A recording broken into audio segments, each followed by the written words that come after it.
បាទសូមក្រុមសូមជម្រាបសួរតារាទេសជនរបស់សកម្មខ្ញុំចាន់ថ្ងៃនេះមកបង្ហាញប្រភេទក្រេម៉ាសាជូនសម្រាប់ពុកម៉ែបងប្អូនទៀតហើយដែលចង់បានប្រភេទក្រេម៉ាសាបងអាចកំងបានប្រភេទក្រេម៉ាសានេះគឺຂະຫນាតរបស់វាគឺຂະຫນាត8បដោយវា2ម៉ែត្របាទហើយប្រភេទម៉ូតនេះគឺសោកពុកចូលពីខាងក្នុងហើយកម្ពស់របស់វាកម្ពស់70ជាមួយនឹងកែរបស់វាដែរដូចបងបានឃើញអញ្ចឹងយើងប្រើកែនៅផ្នែកខាងក្រោមដើម្បីដាក់សម្ភារៈផ្សេងនេះគឺភ្ញៀវគាត់កំងតាមអ្វីដែលគាត់បាន design មកយើងធ្វើតាមតម្រូវការរបស់ភ្ញៀវហើយខាងក្រៅនេះគឺជាប្រភេទរនាបបងអាចដាក់អីវ៉ាន់នៅលើរនាបនឹងក៏បានឬក៏នៅក្នុងកែនឹងក៏បានដែរកែរបស់យើងមានជម្រៅជ្រៅដែរបាទហើយទំហំធំទៀតបងអាចមើលបានពូករបស់យើងគឺយើងធ្វើចោះចេះដើម្បីដាក់មុខជាទូទៅក្រេម៉ាសាគឺតម្រូវទៅតាមភ្ញៀវបើសិនជាមិនចង់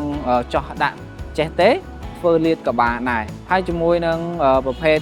ពូករបស់យើងពូករបស់យើងគឺយើងប្រើពូកឲ្យស័ក្តិសមជាមួយនឹងក្រេម៉ាសានេះឲ្យស័ក្តិសមជាមួយនឹងខាងបងគាត់ម៉ាសាមិនរឹងពេកក៏មិនទន់ពេកបាទហើយមួយវិញទៀតចំពោះពណ៌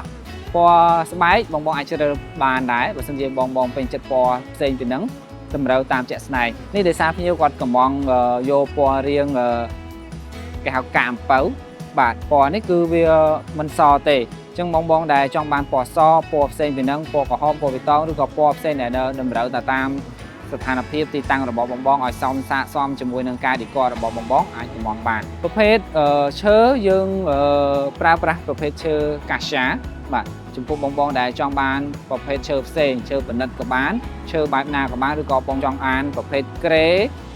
ក្រងដែកក៏បានដែរតម្រូវតាមជាក់ស្ដែងនៃការឆ្លាញ់របស់បងមានតម្រូវការមួយណាយើងធ្វើមួយនឹងបងមានម៉ូតយើងធ្វើម៉ូតតាមជាក់ស្ដែងបងទៀតបើសិនជាបងចង់បានម៉ូតបែបណាបងអាចកំងបានពីខាងសិប្បកម្មព្រំច័ន្ទសម្រាប់បងមានតម្រូវការបងអាចមកកាន់ទីតាំងយើងដោយផ្ទាល់ក៏បានដែរ